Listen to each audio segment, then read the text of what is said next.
नाज़िन सिंध में सतीं आदमशुमारीअ में घरशुमारीअ जो मरहलो शुरू थी वियो आहे। समूरनि ज़िलनि डिप्टी कमिश्नरनि पारां घरशुमारीअ वारे मरहले जो इफ़्तिताह कयो वियो आहे।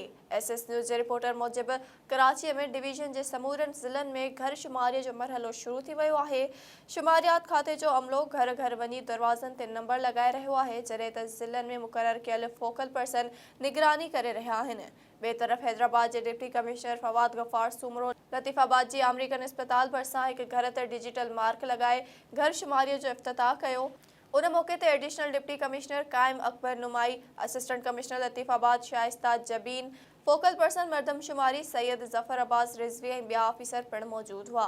शहीद बेनज़ीराबाद में कमिश्नर अब्दुल अलीम लाशारी ऐं डीआईजी पुलिस मोहम्मद यूनिस चांडियो शहर जे गुलाम हैदर शाह कॉलोनीअ में हिकु घर ते नंबर लॻाए घरशुमारीअ जो इफ़्तिताह कयो।